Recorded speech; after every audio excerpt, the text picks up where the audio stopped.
देश और दुनिया की तमाम छोटी और बड़ी खबरों के लिए हमारे चैनल को सब्सक्राइब करना न भूलें और बेल का बटन जरूर दबाएं। नमस्कार दोस्तों, स्वागत है आपका देश लाइव में और आपके साथ हमेशा की तरह मैं हूं आशिमा त्यागी। दोस्तों, कल्पना कीजिए हमेशा की तरह कि एक तरफ मंच पर रोशनी है, कैमरे चमक रहे हैं, भीड़ में जय जयकारें हो रही है, हूटिंग हो रही है जिसे हम कहते हैं, और नेता माइक पर चिल्ला रहा है, डंका बज रहा है, डंका बज रहा है। और ठीक उसी समय मंच से कहीं दूर हवाई अड्डों पर लंबी कतारें लगी है। लोग अपने सूटकेस संभालते हुए भारत को पीछे छोड़ रहे हैं, हमेशा के लिए। अब ये जो विरोधाभास है वो चुभता है दोस्तों, सवाल भी उठाता है और कहीं ना कहीं सत्ता की बनाई हुई चमकदार कहानी को बेनकाब भी करता है। अब ये क्यों मैं कह रही हूं? क्योंकि अगर सब कुछ इतना अच्छा है जैसा कहा जा रहा है, तो पिछले 5 सालों में करीब 9 लाख भारतीय क्यों अपनी नागरिकता छोड़ चुके हैं? क्यों वो सूटकेस बांधकर विदेश जा रहे हैं? कौन है जो सच बोल रहा है? टीवी के पर्दे पर बजता डंका या संसद में रखे गए सरकारी आंकड़े? आज की स्क्रिप्ट यानी आज की जो चर्चा है, इस चर्चा में हम इसी छुपे सच को खोलने की कोशिश करेंगे। चर्चा में आगे बढ़ूं उससे पहले आप लोगों से हमेशा की तरह अपील, इंसाफ की आवाज को बुलंद करने के लिए और सच्ची पत्रकारिता के लिए हमारा यानी देश लाइव का सहयोग करें। साथ ही डिस्क्रिप्शन में दिए गए लिंक को ओपन कर ज्वाइन बटन दबाकर आप हमसे यानी देश लाइव से सीधा जुड़ सकते हैं दोस्तों। तो दोस्तों, वापस आज की चर्चा पर लौटते हैं और उस सच से आपको आज रूबरू कराते हैं जिसको जानना और पहचानना दोनों ही देश हित और आपके लिए जरूरी है। भारत सरकार के मुताबिक पिछले 5 सालों में 8,96,843 भारतीयों ने अपनी नागरिकता छोड़ी है। नागरिकता छोड़ी है। आंकड़े संसद में केंद्रीय विदेश राज्य मंत्री कीर्तिवर्धन सिंह ने खुद पेश किए हैं। जब कोई विपक्ष ये बात कहता है तो सत्ता इसे प्रोपेगेंडा कहकर खारिज कर देती है, लेकिन जब यही सच्चाई सरकार के मंत्री बता रहे हो तो सवाल टाला नहीं जा सकता। और देखिए, सबसे दिलचस्प बात, 2022 के बाद नागरिकता छोड़ने की जो रफ्तार है वो तेज हो गई है। यानी ठीक उसी समय जब सरकार महंगाई, बेरोजगारी, सामाजिक तनाव और आर्थिक गिरावट के बीच भी अमृतकाल के जो नारे हैं वो लगा रही थी, और दूसरी तरफ ये तस्वीर, ये आंकड़े, तो कुछ लगता है ना जो संतुलन है वो नहीं बैठ रहा है फिर। क्योंकि सरकार कहती है कि भारत दुनिया की सबसे तेजी से बढ़ती हुई अर्थव्यवस्थाओं में से एक है, लेकिन इस दावे की पड़ताल तब झूठी लगने लगती है जब देखा जाए कि जो लोग देश की अर्थव्यवस्था को गति देते हैं, आईटी प्रोफेशनल, बिजनेस मालिक, स्टार्टअप फाउंडर, डॉक्टर, इंजीनियर, वैज्ञानिक, सब विदेशी पासपोर्ट्स जो है वो लेते हैं और देश को छोड़कर चले जाते हैं। सवाल ये नहीं है कि विदेश लोग क्यों जाते हैं, मेरा सवाल ये नहीं है, देश लाइव ये सवाल नहीं कर रहा है। सवाल दोस्तों देश लाइव का ये है कि लोग नागरिकता छोड़ते क्यों हैं? क्योंकि ये जो कदम है वो उसी समय उठाया जाता है जब व्यक्ति अपने देश में भविष्य की संभावनाएं खत्म होती हुई महसूस करे। ये फेहरिस्त बहुत लंबी है दोस्तों। जो देश को छोड़कर जा रहे हैं वो कहीं ना कहीं इस बात को समझ रहे हैं कि अब भविष्य की संभावनाएं यहाँ पर उनके लिए फिट नहीं बैठती है। अब वजहें आप समझिए, उन वजहों पर भी आती हूँ। बेरोजगारी और नौकरी की अस्थिरता। युवा कह रहा है कि नौकरी मिलती नहीं और मिलती है तो स्थिर नहीं। कॉन्ट्रैक्ट बेस्ड रोजगार बढ़ रहा है और सरकारी नौकरियां कम होती जा रही है। अब आइए महंगाई का दबाव। दैनिक जीवन इतना महंगा हो गया दोस्तों, इतना महंगा हो गया, शायद आप भी वाकिफ होंगे इससे तो, कि मध्यम वर्ग भविष्य की योजना तक नहीं बना पाता। बस वो रोज खा रहा है, रोज कमा रहा है। व्यापारिक वातावरण का भी डर, आप समझिए। छोटा व्यवसाय चलाना मुश्किल। टैक्स और नियमों का जो बोझ है वो लगातार बढ़ता जा रहा है, और ऊपर से एजेंसियों का डर। आईटी, ईडी, सीबीआई आजकल विपक्ष के साथ साथ कई जो बिजनेस समुदायों के लिए भी राजनीतिक हथियार बन चुकी हैं दोस्तों, राजनीतिक हथियार। अब आइए सामाजिक ध्रुवीकरण पर। हिंदू मुस्लिम राजनीति ने देश के माहौल में एक असुरक्षा पैदा कर दी है। वो कैसे?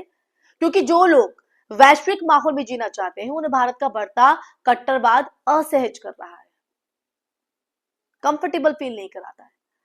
अब अगला पॉइंट आपसे मुझे शिक्षा और शोध के अवसरों की कमी। ये मैं वो वैलिड पॉइंट बता रही हूं जो लोग अब समझते हैं और देश छोड़कर जा रहे हैं। भारत में उच्च शिक्षा की गुणवत्ता अब भी सीमित है। अनुसंधान को इतना महत्व नहीं दिया जाता जितना अमेरिका, कनाडा, जर्मनी, ऑस्ट्रेलिया या यूके की हम बात करें वहां पर मिलता है। अब आइए कानूनी और राजनीतिक दमन पर। यह सबसे महत्वपूर्ण पहलू। 2014 के बाद आलोचना को देशद्रोह बताया जाने लगा है, बट आलोचना परफेक्ट जो है वो भी करती है। सोशल मीडिया पर सरकार पर सवाल उठाओ तो ट्रोल आर्मी और कभी कभी पुलिस तक पीछे पड़ जाती है। ऐसे माहौल में क्रिएटिव, स्वतंत्र और प्रोफेशनल दिमाग कैसे फल फूल सकते हैं? आप ही बताइए। जहां स्वतंत्रता ही ना हो अपने अभिव्यक्ति को जो है व्यक्त करने की, सवाल पूछने की। इन सारी वजहों को आप देखें दोस्तों, इन सारी वजहों का जो नतीजा है वो ये हुआ है कि देश के सबसे प्रतिभाशाली, सबसे सक्षम और सबसे महत्वाकांक्षी लोग देश से बाहर जा रहे हैं। ये सिर्फ ब्रेन ड्रेन नहीं है, ये भरोसे का ड्रेन है, ये भविष्य का ड्रेन है जो चिंता में डालता है। दोस्तों सबसे दर्दनाक बात तो देखिए ये है कि सरकार इस मुद्दे पर गंभीर चर्चा करने के बजाय इसे सामान्य प्रक्रिया बताकर टाल देती है। अगर ये सामान्य होता तो 2022 के बाद अचानक इतनी तीव्र बढ़ोतरी क्यों होती? तो ये दिखाता है दोस्तों, ये दिखाता है कि भारत का जो सामाजिक और राजनीतिक माहौल है ना, वो लोगों को रहने के बजाय भागने पर मजबूर कर रहा है, ठहरने नहीं दे रहा है, स्थिरता नहीं आने दे रहा है, वो भगा रहा है। ये वो तमाम वजहें हैं जो मैंने ऊपर पॉइंटर्स के जरिए आपको समझाने की कोशिश की, और ये मैं नहीं, ये देश की हकीकत है। और अब एक गहरा सवाल, जब बीजेपी के नेता देश देश जाकर कहते हैं कि पूरी दुनिया भारत की तरफ देख रही है, तो फिर भारत के नागरिक दूसरी दुनिया की तरफ क्यों देख रहे हैं? क्यों वो सूटकेस बांधकर निकल पड़ रहे हैं विदेशों की तरफ? अगर देश इतना विकसित हो चुका है, अपार संभावनाएं हैं, तो फिर नागरिकता छोड़ने की संख्या बढ़ क्यों रही है? संसद के अंदर जो आंकड़े दिखाए जा रहे हैं, जो सत्ताधारी मंत्री ही पेश कर रहे हैं, उस पर जवाबदेही क्यों नहीं? इस सवाल का जवाब सत्ता के भाषणों से तो बिल्कुल नहीं मिलेगा दोस्तों। ये जवाब मिलेगा बेरोजगारी दर में, गिरते स्टार्टअप निवेश में, बढ़ते धार्मिक तनाव में, और उस डर में भी जिससे लोग आजकल महसूस करते हैं कि अगर सरकार से असहमत हुए, सवाल पूछा तो खतरा है। तो सारे जवाब अपने आप मिल जाएंगे। तो दोस्तों ये सच देश लाइव आपके सामने लेकर आना चाहता था, और देश लाइव लेकर भी आया है पूरे तथ्यों के साथ।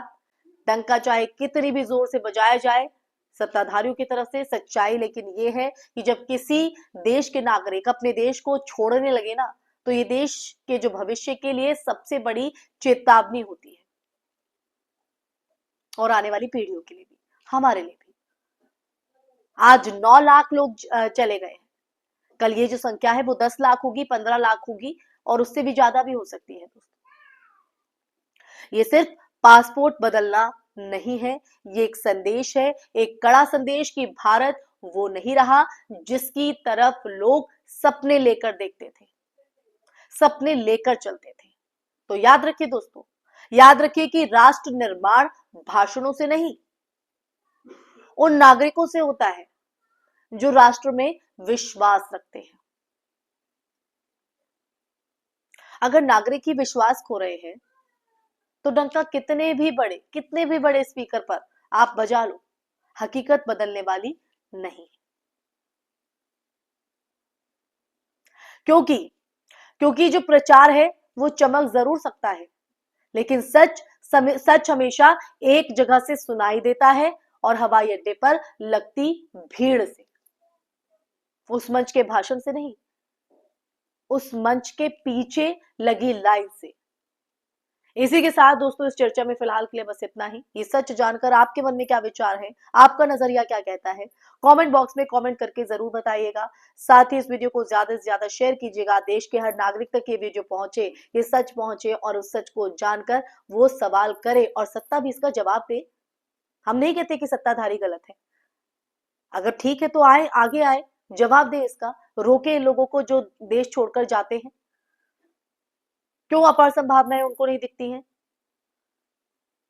साथ ही दोस्तों हमारे चैनल देश लाइव को सब्सक्राइब भी कीजिएगा, ताकि देश लाइव आपके लिए ऐसे ही सच के मुद्दे लेकर आता रहे। साथ ही आप लोगों से इजाजत लेना चाहूंगी, फिर हाजिर होंगे एक ऐसे ही मुद्दे के साथ। तब तक के लिए अपना ख्याल रखिए। जय हिंद, जय भारत, नमस्कार।